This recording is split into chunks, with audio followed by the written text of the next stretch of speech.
All right, so we want to go from contraction to expansion. So now the two will not overlap, right? Either you're expanding or contracting. Let's see. All right, so I will pick this spot here. So here we are contracting, and again contracting, and again contracting here. And then if we look at expansion, right, there we go. Expansion is going to be everywhere. There's no contraction. So we need to get the contraction to overlap onto the expansion. And so that's how we know that the expansion just began. So obviously we could just look at expansion and say, okay, as soon as expansion occurs, bingo, there's your transition, right? But obviously you're going to get a bunch of these, one bar expansions there, and then it falls back into contraction. So yeah, now that I have more time to think about this, yeah, I think I might be overthinking this. All right, I don't think I actually need the contraction, so I'm just going to get rid of that.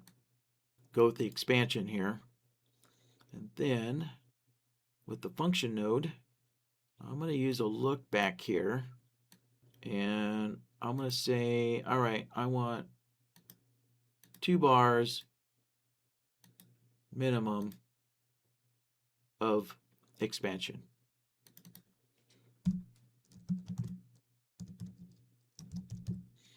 Yeah, there we go. So there's 2 bars minimum of expansion, like so. Now, so maybe prior to that, you might want a maximum spread prior to that. So let's go with this 2 ATR spread. But then I'm going to, right, so we need to take this maximum spread here, and look at that. All right, we got one right there.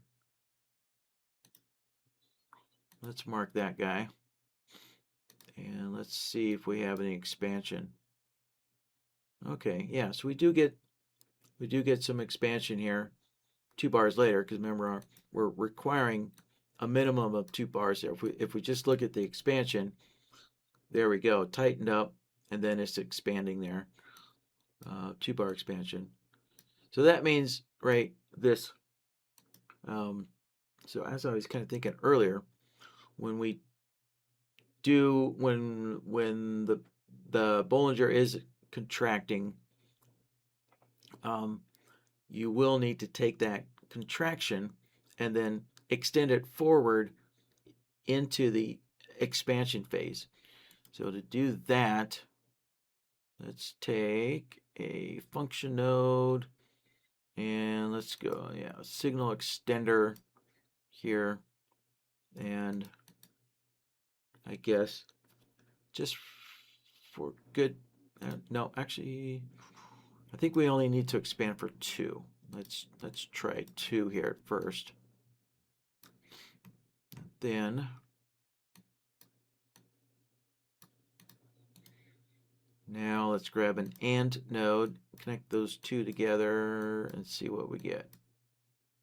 Bingo, there we go. All right.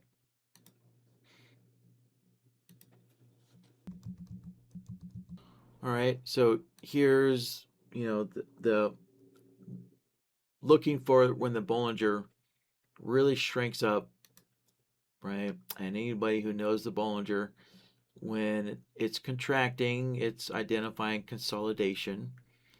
And then, so what this is saying is, all right, if we get at least 2 ATRs of Bollinger band contraction there, and then extend that contraction out by 2 bars, and then see if the Bollinger is expanding, and we want 2 bars minimum of expansion. So like that. And there we have a signal. And again, this is just contraction transitioning into expansion. And of course, this doesn't tell you the direction, right? That's why we're getting a long and a short output at the same time. So you have to use some other metric here or some other filter to identify the trend. So